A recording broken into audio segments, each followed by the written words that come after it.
We got iCarly, Jennette's Nightmare, Miranda's Legacy by Patrick Simpson. Oh, yeah. Most popular. Yeah, because Jennette had it the worst. But Miranda is... She went on to live better life. She got into more shows, the reboot. And Jennette was like done with it. She hated it. Yeah. She hated it. Yeah. You know, I had a crush on Jennette. I had a crush on all of them.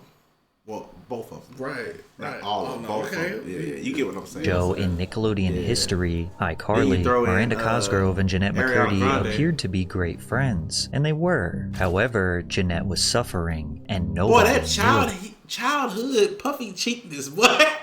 So evident. Jennette was forced into acting by an abusive mother who did things you would not wish on your worst enemy, but she couldn't escape because on set she was being manipulated by a powerful Nickelodeon showrunner. Oh, she had it bad on both. What happened to Daniel? Is he in prison? They got him? No. What? No. What? The documentaries and stuff dropped, but he had whole interviews he was doing. He free? Yeah, I think he's free. They ain't no nothing. They ain't do nothing. Bring it to him. I don't think they did nothing. Bro, see, this is why vigilantes need to be allowed, bro. Yeah. What? Jeez. Oh, yeah. So I forgot she wrote the book about her mom. Yeah. And that was a part of the whole thing. Stop laughing at the director. Show some respect, Jennette. Respect. No smiling. All right. Take $100 off her check.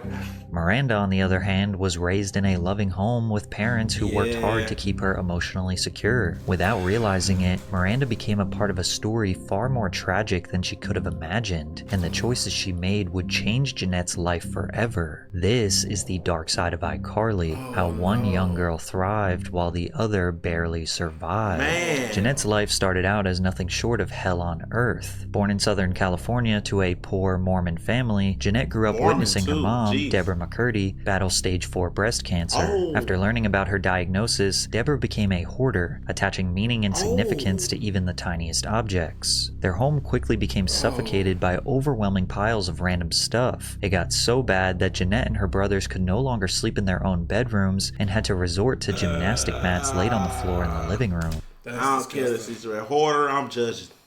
Because that's crazy. It really did not feel like a home. It felt like a place of chaos and of turmoil and turbulence. Jennette's mother always dreamed of being an actor, so she projected her own unattainable aspirations onto her daughter. And despite her daughter being a shy and uncomfortable performer, she was clearly a promising young talent, making guest appearances on Mad TV, CSI, Malcolm in the Middle, and Law & Order. Deborah's need for control went beyond strict parenting and managing her daughter's acting career. It was an all-consuming obsession that dictated every facet of Jennette's existence. She would shout, like, you know, my childhood was for real. Right, real bad. I feel it. I feel for it. Like, did Jennette at least like it? Cause like, but like, you know what I'm saying? Like, I wasn't a superstar, but it's like, damn, bro, like you're a superstar now. Not even. But I appreciate the you know what I'm saying, bigging me up. Oh my God, can I have your autograph? Bro, shut up. But my Jesus. I like how like it's sad that like she got forced into success because she can't even enjoy it. That's what I was thinking earlier, because it's like, no matter how successful she was at the time, or even it doesn't feel like that, and because it's of the negativity that came with it. And I could see why she got out of acting. Just from hearing this, I can see why she got out. Showered Jennette for her until she was 11, oftentimes putting Jennette and her 16-year-old brother in the shower together. She shaved her legs for her and performed routine breast and vaginal exams on Jennette to check her for cancer. Her mom even taught her how to restrict her calories in an attempt to delay puberty and appear younger to land more jobs, essentially encouraging Jennette to become anorexic. So I asked if there was a way that I could stop the boobies from coming in, and she told me, well, there's a thing called calorie restriction. And it became our sort of secret and our code, and something that, as disturbing as it is, really bonded us. It was our thing. No one else got this thing. We got this thing. I can look at you from across the room and know you got me and I got you. And we were just in the disease, in the sickness, but there was a connection that the sickness created. I can't look at her no more. Free my nigga Will, bro. Bro, you see he keep falling back into the trap too. You know, like he done came back to social media. He posted more, and then he posted pictures of them all together, and it's like, even then, it don't be looking like they all together. yeah. Man. That I, of course, couldn't see at the time. Her favorite foods soon became sugar-free popsicles, applesauce, and unsweetened iced tea, and her that's dinners sad. often Ain't nothing consisted wrong of with applesauce iceberg now. lettuce with dressing spray and ripped up pieces of low-calorie bologna. But the This rest of also it is made for a crazy. confusing dynamic as Jennette's character on iCarly was Was an obsessed with eater. food, Yeah. constantly indulging in binge eating, which to her almost felt like a mockery of her real life. But again, nobody knew what Jennette's mother Yeah, was Pat, doing what you to do to her. your nose, Not bruh? only was she a malnourished child, but she also dealt with the same stresses of adult actors on set. It's a good question. I remember I would cry on several occasions when it just felt like it really got to be too much, and I'd tell my mom, I don't want to do this anymore, but she would either say like, Net, you don't mean that, or she'd say, well, we need this. So there were kind of two different arguments that she would hit me back with, and then I'd feel guilty, and, you know, would keep doing it. Which is why when I didn't know she went on Grant podcast. Me neither. But that's insane that she went through this, bro. Like, the more it's so sad, bro. And then to go on set and deal with the creep. Yeah, deal with the creep, and constantly having to be positive, constantly having to be okay, being in this space. Acting like you're okay. Yeah, bro. When she landed the role of Sam Puckett on iCarly at age 14, she thought it would be a breakthrough moment. Everything's going to be better. Mom will finally be happy. Her dream has come true. Her dream. Unfortunately, iCarly was not going to be the saving grace that Jennette had hoped for. But the one bright spot was the close friendship she formed with her co-star, Miranda Cosgrove. Unlike Jennette, Miranda's parents never intended to force their child into the entertainment industry. An agent discovered Cosgrove at a Los Angeles food festival with her parents. Her mother, Chris, inspected the business card but remained hesitant to put her child in front of the camera. So they started off slow, first getting her appearances in Burger King commercials and then occasionally auditioning for theater and television roles. However, Miranda's life drastically changed. I was about to say School of Drake and Rock. Josh, School of Rock. I think this one was the First. I think this was the first School of she Rock. always fell in this It was School of Rock, Drake and Josh, iCarly. What else was she in? I can't remember. It's just gonna pop up on the screen and be like, oh yeah.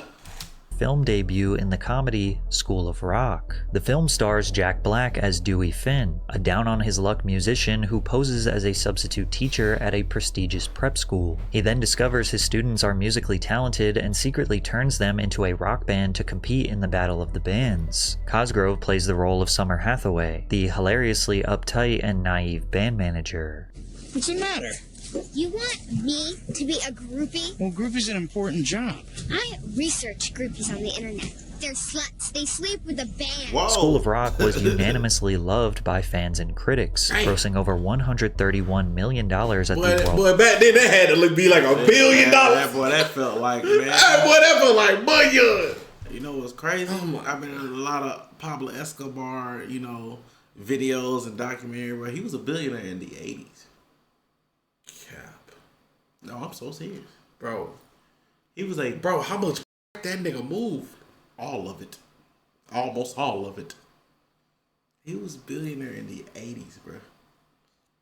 How did he get caught? He had so much How did he money. get caught? Man, No, we killed a lot. No, but like, so it wasn't like a hit he put out. He physically did. Well, both. Oh, damn. He got sloppy. Cops, pilot. No, they knew he was doing it. What? He was doing it.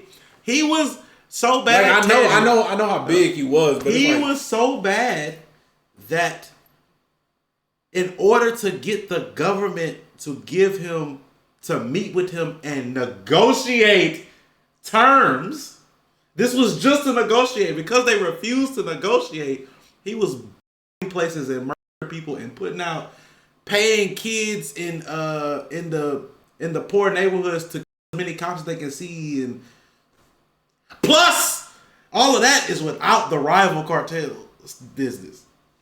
He was like, it got so bad that the people turned against him, the government was already against him, the rival cartels formed task force just for him. The government had a task force just for him. The DEA involved, the CIA. Yeah, it was bad. It was bad. That's a side tangent, but it was, man. Billions. Billions, a lot of money. Insane amount of money.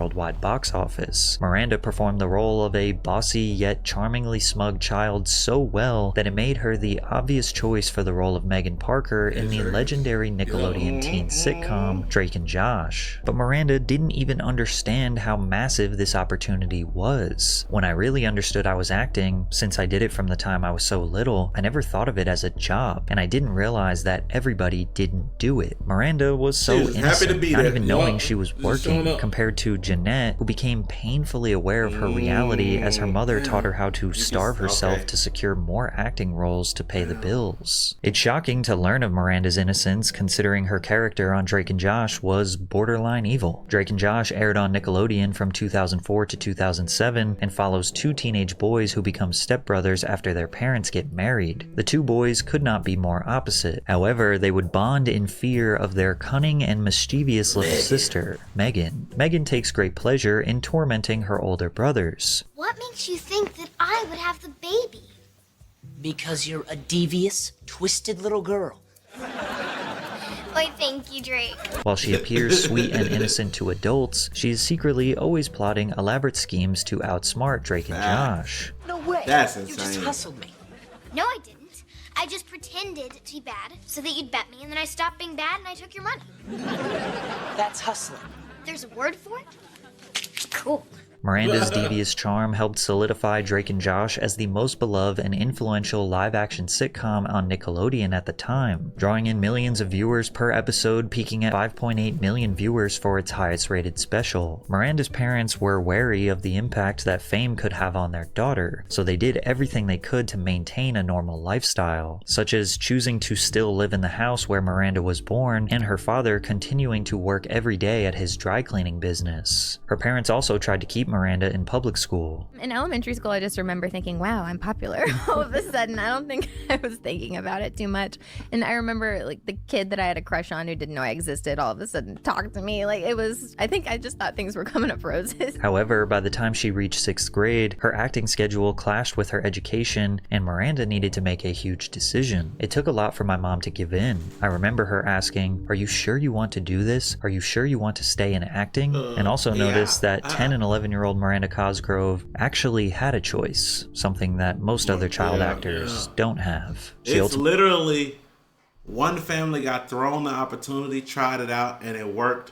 One family was forcing it, clawing for it to work, and it worked. It's just two separate realities. Emily chose to pursue acting and leave a normal life behind. Miranda don't have. She ultimately. I remember her. I don't know how they explain it. Man, wasn't she evil? Yeah, man. I remember her. But I don't see no other woman. Yeah, me neither. But back then, when I was coming up, but back then, I was boy, weak in the knees. I ain't know. Wasn't it Mindy? I don't even remember. My heart. They chose to pursue acting and leave a normal life behind. Miranda immediately transitioned to private schooling on set with Drake and Josh. I remember when I was doing schooling, at first you guys were with me, and then within 6 months, you both were no longer. I don't remember if it was because you graduated or if it was because I kept saying to my mom, "Where did Drake and Josh?" I gotta work on my like my conversational people person skills. There was no reason for them to laugh. But he was like, I remember she literally said, "I remember when I first started homeschooling and you guys weren't with me." When I was doing schooling, at first you guys were with me, and then within 6 months, you see what I'm saying? You both were no longer. I don't remember if it was because it was probably something funny going on there, like one of those a joke that nobody else knows but them. But nah, he hit that. Remember when I was homeschooling and at first you guys were with me? Because she was also laughing. I know. That's what I'm saying. It's like there could be a joke there, that it could be something that happened with the homeschooling that's funny to them, or it could be like he subconsciously noticed she was like laughing a tiny bit and he did the the laugh to make her feel like, you know what I'm saying? Yeah. I didn't read that deep into it. Because you graduated, or if it was. God, I kept saying to my mom. I wonder. Well, now I Where want to did find Drake and out. Josh go? Kevin, the teacher. You remember Kevin? Oh, Kevin Mall. I remember him. Yes. Kevin Mall. He used to make me raise my hand. I was the only one when you guys left in the classroom. They made you raise your hand and you were the only one in the classroom? Yes, he said he was preparing me if I ever had to go back to regular school. Most child actors in Miranda's position, like Jennette, feel extremely isolated, missing out on normal childhood experiences while they spend long hours on set under the intense. Bro, it's so sad. Yeah, it's crazy work, bro. It's so sad. You feel, and now you see why she is where she is with acting and everything. Writing the book and acting. Yeah. It's like she she can't help but let that out. Yeah, bro. Like, have you ever seen the video? It's not funny. The video? It's a video about her book where, like, she pulls the exploding streamers. Okay. And what happened? And she pulled that bitch, right? And pop, she screams, right? But it's not like a regular scream. It's like she got PTSD. traumatized. Oh my god. I was like, you, and everybody in the comments was like, you ain't have to do that for us. Yeah, Chill, man. Pressure to perform. Their social circles are typically limited to co-stars, adults, and industry professionals, which never gives them a break from essentially this made-up fantasy world they live in. But Miranda's parents made key decisions that set her on a much different path than Jennette. The California Labor Code, section 1308.5, requires that a parent or legal guardian be present at all times when a minor is working in the entertainment industry. Since Miranda's mom was always hovering around her on set, she kept her in check. In one instance, Miranda unintentionally ignored someone leaving her dressing room, and her mother made sure she acknowledged their presence and said goodbye. "Miranda," Chris said sharply, "someone said goodbye to you." Cosgrove stopped short and turned around. "Oh, I'm so sorry," she said earnestly. "Goodbye. It was nice to meet you." It may seem small, but enforcing normal social rules and instilling discipline into a child who could have easily turned into a diva is likely what helped Miranda become so normal. I actually do cuss a little. Do you? Also, yeah. What's your favorite curse word? Probably fuck. Drake and Josh ended when Miranda was just 14 years old. With plenty of years ahead of her and obvious star power as a child actor, Nickelodeon had no choice but to build a new show around Miranda. That show would bring together two young girls who were living drastically different lives behind the scenes. Dan Schneider, The crazy who was part the is it was different lives in the show too. That's the crazy part head about producer, writer, and creator at Nickelodeon, originally planned to create a show where Miranda plays a normal girl who gets cast to star in her favorite TV show called Starstruck. However, he would ultimately scrap the idea and begin the development for iCarly, a show about a group of teenagers running their own online web show, long before As weird as he is, it was hit after hit after hit, boy. YouTubers and social media influencers became household names. We're gonna make spaghetti tacos! We were supposed to do that one time and never did it. Whose real name is Letitia McPeanuts. iCarly was way ahead of its time because it predicted the rise of online entertainment and showed how young people could build an audience outside of traditional media platforms. iCarly also had a real website where they asked fans to submit content and participate in challenges. The show's humor, quirky characters, and fast-paced storytelling feels like you are watching a kids-oriented YouTube channel or Twitch show, except with an unreasonable amount of foot jokes. And this week we found the biggest weirdo yet. There he is, peeling a banana while he waits for the bus. Now, you think he's gonna eat the banana, right? Well, think again!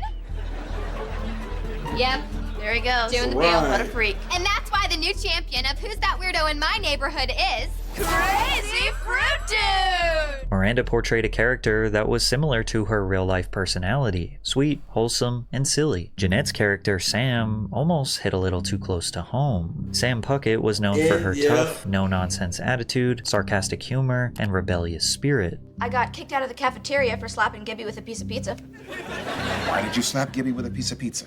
I found it on the floor. I wasn't gonna eat it. However, the writers included a darker side to Sam, making her one of the most complex characters on the show. She can definitely be seen as problematic and borderline toxic at times, frequently resorting to physical violence, which could make her seem like a straight-up bully. I don't see a car. All I hear is a lot of prattle. And Yeah, I would have been She smacked can also him. be manipulative, pressuring Carly into decisions that could get her friend in trouble. But looking beneath that layer, you can also see Sam as a victim of self-destructive behavior, especially considering her on-screen relationship with her mom, which again, I should remind you that nobody knew her struggles with her real mother. Her iCarly mom, Pam, was irresponsible and often absent. Sam was constantly locked out of her house, finding her own food, and was clearly lacking guidance, which may have forced Sam to develop a tough exterior. Mom? I know who I am. I love you. She played that Mother. role too good, bro. What, you think I don't love you? You never say it. Well, it's not easy to say I love you to a daughter who thinks I'm, scummy. I don't think you're scummy. All the time. Really? Yeah, really. iCarly is considered by many to be the greatest Nickelodeon. Damn, the parallels are parallels. insane. Dude, it's so crazy when you look at it retrospectively. And it's like, you never know any of this is going on. You just think they playing a character. You think bro. everything I mean, good. they are, but at the same time, There's more to it. Yeah, it's way It's more. the to human. it. It's the human, bro. Nickelodeon live-action show in history, and the numbers would agree. The series averaged over 6 million viewers at its peak, and the most watched episode, I Saved Your Life, aired to 11.2 million viewers, which is the second most viewed telecast in Nickelodeon history. You would think Miranda and Jennette were on top of the world, Boy, but a we decade was all locked in, boy. Well, we was later, locked. we would find out the It's crazy. Every channel had their era. Mm-hmm. Nickelodeon, Cartoon Network, Disney, they all had their era, bro. And a lot of it was running simultaneously, like together. Yeah. You know what's insane? Most of the iCarly episodes I saw was probably reruns, but at the same time, we all saw a lot of the premieres. Yeah. It's crazy. Yeah. We was all I ain't locked gonna in. I'm not about to do myself like that. What? Go ahead. Go ahead. You have multiple screens up or something? Picture in picture. Huh?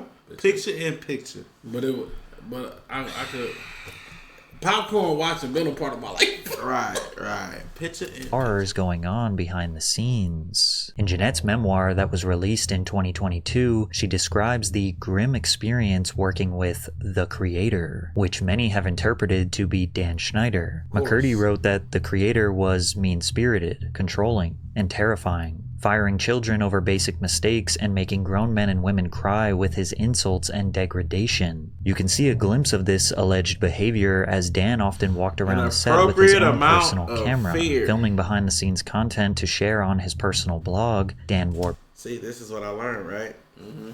Watch the video. It's like how many, I think it was 10-year-olds or 5-year-olds, one of them. How many 5-year-olds, let's just say, could you beat in a fight? And it was basically saying, the more that join in, the harder it is for you, which makes sense because numbers eventually think it's gonna be too many for you to handle at one time, even as an adult. And then the Taekwondo dude was like, "That's where you're wrong. As long as I can instill an appropriate amount of fear in the rest of them, it becomes easy. The first one comes up, bink, bink, and now the rest of them, and you step on their body, and now the rest of them are like, oh, come on. You've instilled the appropriate amount of fear. It's real crazy. Dan Schneider, You're right. You two are the stars. But you're fired. Yeah. Now what do you gotta say? Yeah. Yeah. You see what I'm saying? Bro, manipulation, bro. .com. Stop laughing at the director. Show some respect, Jennette. Respect. No smiling. All right. Take $100 off her check. Although it seems like he is just And joking. I'm pretty sure he's done that to somebody for real. Yeah. Knowing what Jennette was feeling inside drastically changes the perspective of a clip like this. Jennette also made major accusations that Schneider supplied minors with alcohol, quoting him as saying, "The Victorious kids get drunk together all the time. The iCarly kids are so wholesome. We need to give you guys a little edge." This allegation may have been corroborated by the actor who portrayed Beck on Victorious, who posted a TikTok that read, "When you don't remember the plotline to a single Victorious episode, but you remember going out partying every night. Jennette they were even also a claimed little that older, Dan though, would provide unsolicited shoulder massages or demand others to give him massages, to which Dan admitted to. Let's talk about the massages. Okay. Watching the This the content interview, the yesterday, damage it was control disturbing. interview. It was wrong. This It was wrong that. This the damage control interview when all the documentaries and stuff dropped. He basically set this up to give So his who is people- this guy? Oh, somebody he fucking hired. Oh, so this is a hired. Yeah, this is like a. Oh, he made this. Yeah. Oh, yeah. so it ain't nobody who reached out to him. No, this is PR. After the All right. Okay. Okay. Watching the content yesterday, it was disturbing. It was wrong. It was wrong that I ever put anybody in that position. It was the wrong thing to do. I'd never do it today. I'm embarrassed that I did it then. This nigga got some I chiclets in his apologize mouth. to anybody that I ever put in that situation. And even additionally, I apologize to the people who were walking around Video Village or wherever they happened, because there were lots of people there who witnessed it who also may have felt uncomfortable. So I owe them an apology as well. Why you look fake? That's what I'm saying. I was just gonna say, it feels like he didn't just age. It feels like he got surgery. We know he got teeth. His lips are and his lips speaking shit. Yeah, and his lips speaking and his skin Like, pale. it don't seem like the same person. Looking back on some of the behind-the-scenes He could've content lost a with little new weight, but- context, many perceive Dan to be too handsy and touchy. Look at how Miranda steps away from Dan and he proceeds to make his way around her back and hugs her from behind as she seemingly freezes up. However, still to this day, Miranda has never spoken out against Dan Schneider, so we don't know if she truly had any traumatic experiences working under him. However, we do know that iCarly was the foundation of Miranda and Jennette's friendship, even though Jennette's mother tried everything she could to prevent it. Jennette writes, on set, Miranda said cuss words like shit and ass, and she took the Lord's name in vain at least 50 times a day. Mom warned me not to get too close to Miranda because she doesn't believe in God. Jennette explained how her mother skewed her view of female friendships since she would cast them in a negative light. My mom was always saying, men will never really know you and they'll hurt you, but women will know you deeply and then they'll hurt you. You tell me which is worse. As a result, Jennette was cautious around other girls, but by now she was a teenager, and even her mother's manipulative tactics couldn't prevent her from getting close with Miranda. Miranda and I spent hours talking every day. Even though in person Miranda seemed shy and quiet, she had a distinct and hilarious personality through her written words. So many of the things she said made me laugh. Her way of observing things, people, habits, human nature. I loved her, and I was so excited we were becoming friends. Jennette kept the dark reality of her home life a secret. She hid it from Miranda and from everyone. So the fact that her and Miranda truly became friends eliminated the idea that it could have been out of pity. It was genuine. My best friend is Jennette McCurdy, who was on iCarly with me, and we live really close to each other, and we have sleepovers all the time, and like I literally see her like every other day. I'm very grateful for that friendship. It did provide me a lot of comfort in those really challenging years. My Thank the relationship with Lord. Miranda was hugely healing to my concept of women. Jennette's time spent with Miranda provided some much-needed relief from her chaotic personal life. It's literally the movie and TV show friendships happening behind the scenes of the TV show. It's crazy because it could have went very bad. It could have been like the mother's plugging it in her ear and she's actually listening, and now you got the movie scene where it's like, Jennette, where you going?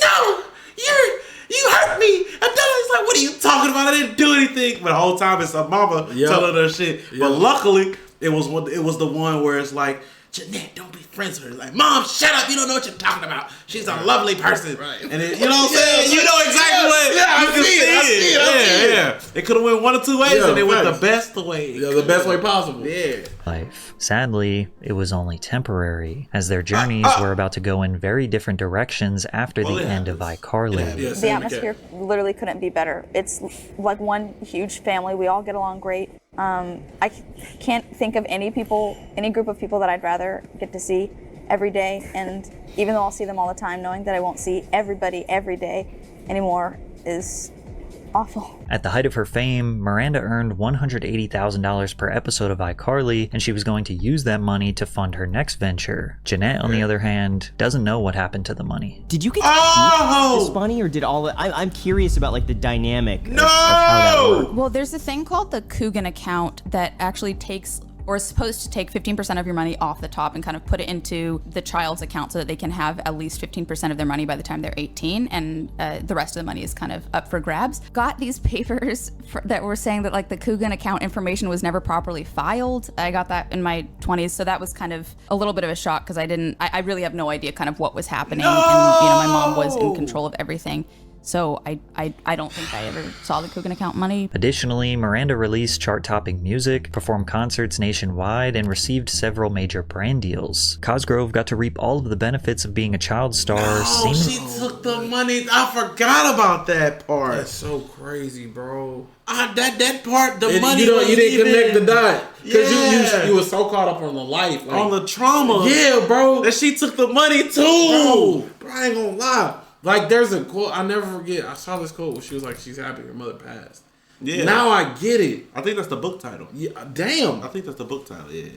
Without being exposed to the horrors that come with it. And that's largely due to her parents refusing to fall victim to the complexities of raising a famous kid. After iCarly ended its 6th season, Miranda decided not to pursue a full-time Hollywood career. Instead of securing more mature roles and trying to prove herself in the industry, she decided to use her acting money to pay for college. I don't know. I'm pretty sure I'm probably gonna still be living with my parents for a while because I want to go to USC really bad. So, oh, you do? Yeah, and it's not far from where I live. Okay. And why do you want to go to college? You're already very wealthy, and I see no reason to get an education. It's just how I look at it. Well, my dad went to USC, so he wants me to go there really bad. Mm-hmm. Did your dad have a hit show on Nickelodeon when he was a kid? I mean, both are kind of. No.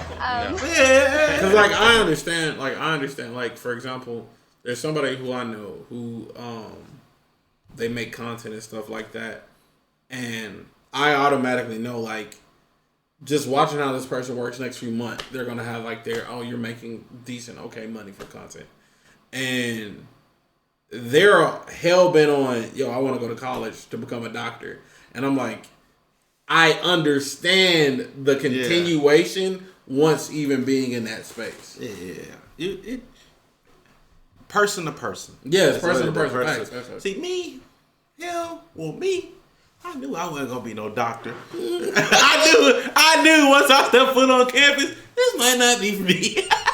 But some people, like if their friend want to be a doctor and they can actually do it, go for it. Yeah, that's He's not drinking. And what do you want to study when you go there?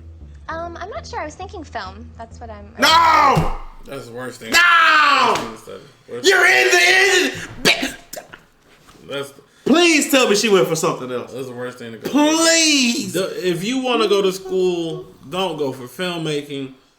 This creative bullshit. Don't go for creative shit. Go for shit you actually need school to go. Any of this creative shit you can do away from school. Come on, bro. Go be a doctor, a lawyer, a freaking engineer. So bro. The shit you need school actually for. Yeah, bro.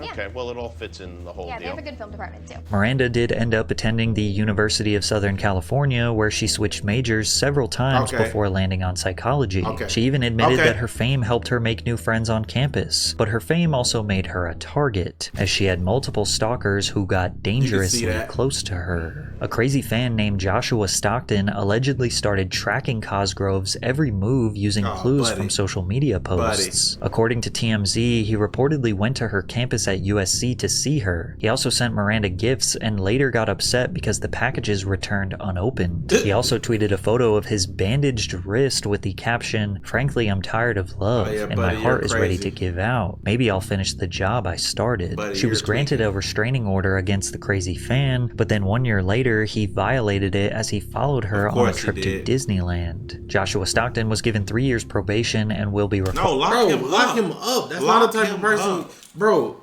Y'all get these niggas too much freedom to where they can cause a real problem. First of all, if it was me, I'd put 12 in them. Let's be honest. If she gave him, if somebody had a restraining order and they violated that, you think probation is going to do anything? That nigga's he's going to violate that. He's mentally ill. Required to complete a 1-year treatment program, including extensive psychiatric counseling. As if this wasn't scary enough, Miranda had a close call with another stalker who nearly took her life. We saw some movie, and then Afterwards, it was raining, and it never hardly ever rains in LA. So I was kind of like, I don't want to go back to my place, even though my place is pretty close to Arclight. Anyway, I went to my parents' house, and then I got a call at like 3 a.m. that somebody had like died at my house, and it was the weirdest thing ever because they had like caution tape up, and it was right in my front yard. And basically, I guess a guy came, and he was like burying things in my backyard for like 3 days. He buried a lunchbox with like a milk chocolate inside of it in my backyard, and then he buried like knives and like a rope and like a bunch of random stuff. I found out later that like all that stuff was there, and that he had been like pacing in my backyard with a gun. He also looked like crazy, like he was wearing like this long trench coat. But yeah, he was just like pacing in my backyard, I guess. And because I have like security cameras, so later when we looked, we figured out he was back there for like 6 hours or something, like waiting. And then somebody drove up that had a similar car, like that kind of looked like my car, and I guess he got confused and he thought that maybe it was me driving up. It's just like bad luck. And he like shot at this person like 6 times, and he missed because she was in a car. She drove away, and then he set himself on fire and he shot himself simultaneously. And then later, so I got a call at like 3 or 4 in the morning. This happened probably at like 1 in the morning. I got a call at like 3 or 4 in the morning saying like, where are you? Like, can you come like to your house because someone like themselves there? And they were trying to just like put it all together, and they still haven't really put it all together, why it happened or like what the person was doing. And then it was crazy too, they found like his car like a few blocks away, and there was like blood and like hair in the trunk, and they were like, oh, he's probably a serial killer. But they never figured out exactly like okay, so remember that laugh from earlier? This is that's a trauma laugh. Yeah, I understand this is bro. Yeah, this she need a hug. Stop telling about places close to your fucking house. This whole thing is because it's not far from my house. Right from my house. It's not far from my house. Shut up, Miranda, please. I want you saved. Oh my God. I want you saved. The story. Although this experience would probably lead to lifelong trauma from others, Miranda was more upset that he prevented her from meeting new friends. But so a couple days before the incident with the guy that came to my house, I had never met the guy before, but he came to my house, and this was years ago too, and tried to kill me. So 2 days before that happened, I had the study group at my house, and the whole time I was inside trying to get these girls to think I was cool and like me and want me to be in the group, this guy was actually in my backyard with a gun, pacing back and forth in my backyard the entire time. Oh my God. While the girls were there? Yes, with me and all the girls studying. And me bringing food in and trying to win them over. Because later, when everything happened and the police came, they checked the security footage.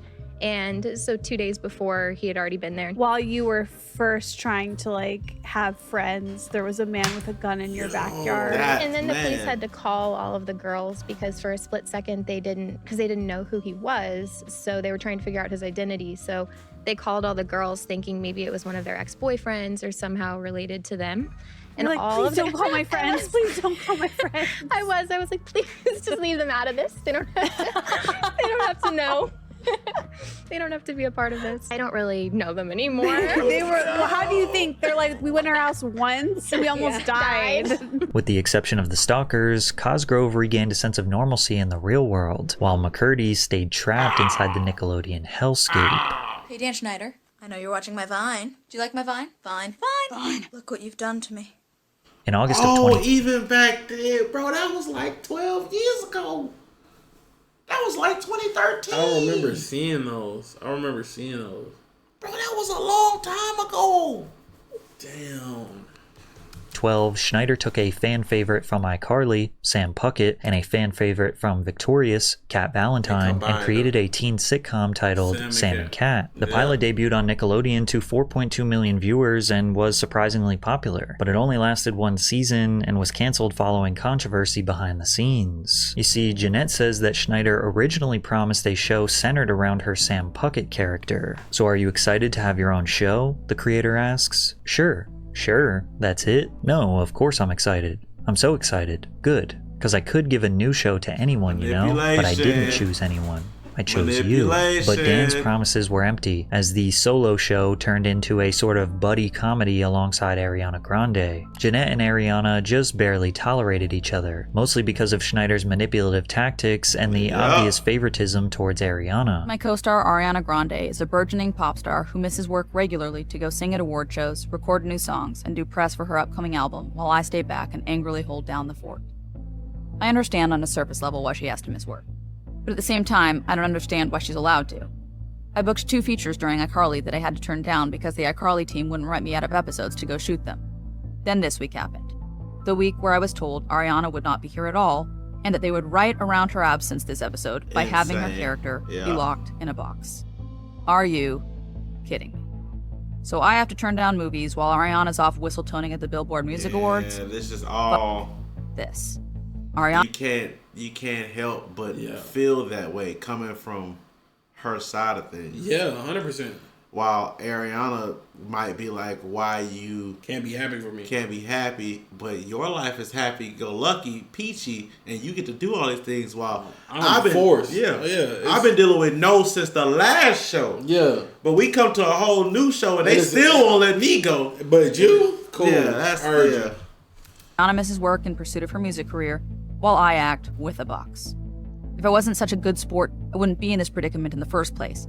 I wouldn't be on this shitty show saying these shitty lines on this shitty set with this shitty hairstyle. I'm pissed about it. And I'm pissed at her. Jealous of her. It's easy to see how Jennette built up resentment towards her co-star. Every time something exciting happens to her, I feel like she robbed me of having that experience myself. As if Jennette's internal struggle wasn't hard enough, her mother Deborah passed away, losing her battle with breast cancer. Near the end of her life, Deborah wrote Jennette a shocking email containing things that no mother should ever say to her child. Whoa, no. Dear Nette, I am so disappointed in you. You used to be my perfect little angel, but now you are nothing more than a little, all caps, floozy all used up. And to think, you wasted it on that hideous ogre of a man. I saw the pictures on a website called TMZ. I saw you rubbing his disgusting hairy stomach. I knew you were lying about Colton. I had told her I was with a friend, Colton. Add that to the list of things you are. Liar, conniving, evil. You look pudgier too. It's clear you're eating your guilt. My God. Thinking of you with his ding-dong inside of you makes me sick. Ben, you're on your way out and you doing this to your own seed who, by the way, you forced to live out your dream that's actually working. Hey, bro. What? I could not stand hearing, bro. This is sad. Sick. I raised you better than this. What happened to my good little girl? Where did she go? And who is this monster that has replaced her? You're an ugly monster now. I told your brothers about you and they all said they disown you just like I do. We want nothing to do with you. Love, Mom. Or should I say Deb, since I am no longer your mother. P.S. Send money for a new fridge. Ours broke. Losing a parent is already hard, but what about losing an abusive parent that wholeheartedly admitted they want nothing to do with you? As you can imagine, this sent Jennette's life into a dark place. To compound the stress, McCurdy was the victim of an invasion of privacy when explicit selfies of her surfaced on the internet, which ultimately led to Nickelodeon canceling Sam and Cat, claiming both actresses desired to move on to other projects. Following her mother's passing, Jennette began to struggle with an eating disorder as well as an addiction to alcohol. As the show was airing, her mother died of cancer. Jennette says her life was spinning I'm glad my mom died. Out of control, anorexia morphing into bulimia and alcohol abuse. I was never aiming for bulimia. I was attempting to have anorexia, but I couldn't keep it up without my mom. So then that would lead to, I'd starve myself for so long, and then I'd binge, and then I'd purge because I hated the feeling of fullness. Hated it. But Jennette remained strong. She was not going to let her trauma destroy the rest of her life. She first sought professional help for her eating disorder. I started with an eating disorder specialist, so it was very clinical, and we didn't get into trauma or childhood stuff. We didn't get into any of that, and I think I needed that at the time because I think I needed to get that addiction under control before being able to go anywhere near like excavating the stuff from the past. I think that would have fueled the addiction if I were working on that in tandem with the addiction. Jennette knew that addressing and treating the critical aspect of her health was going to be hard enough. So once that treatment helped her regain her strength, then it was time to dive into the complexities of her childhood. First therapist Laura started asking questions about my mom. Immediately I went into, well, she did this, but it's because she's such a good mom. It's because she wanted me to be successful. It's because she wanted me to have a better life. Like, I didn't even realize that I was at the time, but in retrospect I see, oh, I was disclaiming every single thing that my mom did instead of just stating the reality or how I felt about it. I was more concerned with how to keep my mom looking good than I was with expressing my true emotional reality. Jennette's journey to restoring her health and well-being was not something that a few therapy sessions would fix, and even after she has spent years working at it, it never truly goes away. Jennette decided to retire from acting in 2016. However, she did write and direct a few short films that are very much inspired by her childhood, but nobody truly knew the severity of her deep emotional hardships until she released her 2022 memoir, I'm Glad My Mom Died. The shocking title doesn't necessarily mean Jennette is celebrating her mother's death, but it does reflect her complicated emotions, grief, relief, and the pain of losing someone who also caused her harm. Her mom's passing meant the end of her control and abuse, finally giving Jennette the chance to heal. The reality is, mourning an abusive parent isn't always simple. Sometimes sadness and relief exist at the same time. And millions of people around the world supported Jennette's vulnerability. Putting something this deep and complicated out to the world is not easy. Her memoir sold over 200,000 copies across all formats in its first week, and as of today, she has sold over 2 million copies. 80 weeks, #1, baby. I'm scared. I don't like blood noises. Okay,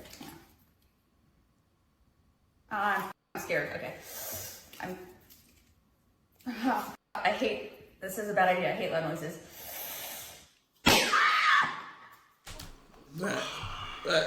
That's what I'll talk about. That's what I'll talk about. Man, you didn't have to do that. You didn't have to do that for us. You didn't have to do that. You could have just blew one of the little.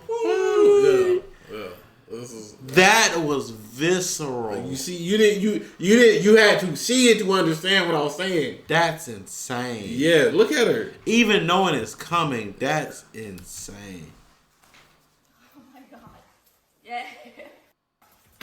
Around the same time, Paramount Plus also announced the plan to make a reboot of iCarly, but many were disappointed to learn that Jennette would not be reprising her role as Sam Puckett. I just want to make things again. You don't need a partner to do that. Yeah, I don't need a partner. I need Sam. But she's off following her bliss with that biker gang. The Obliterators. Hope she's okay. It's Sam. I hope they're okay. When Jennette said she was done with acting definitively, and the baggage that came... You look like an evil character. They're okay. When Jennette said she was done with acting definitively, and the baggage that came with it, she meant it. But her castmates respected her decision. And we all really wanted Jennette to be a part of the show in real life, but she's just doing other things, and we're really happy for her. But yeah, we're definitely going to touch on that in the show. Is the elevator door still open that if Jennette wanted to come back as Sam for an episode, could that happen? Anytime. I mean, that elevator door is always open. It never closed. But again, we want to be respectful of her and the decisions that we made. So obviously, no pressure. He's both handsome and ugly at the same time. Jesus Christ. You know what I'm saying? Jesus Christ. You look good, but you look bad. He looked like his first stint in a boy band. That's what it looked like. Of course, but whatever she wants to do. We love her. That's all she needs to know. Not only did Jennette not return to the show that made fans around the world love her, she said she wouldn't even watch it because of the demons it might bring back. And although it's heartbreaking that the thing that fans around the world fell in love with her for is the exact same thing that caused her so much pain and suffering, it is comforting to know that she does still cherish one part about her time as a child actor, and that is her friendship that she made with Miranda Cosgrove. Oh my god, I love Miranda to pieces. I always will. She has such a special place in my heart. She helped me grow as a person and heal as a person, and I hope I did the same for her. That's great. And Jesus I just Christ, love her so much. I'm glad that at least the connection is still there, man. Great video, Pat, as always.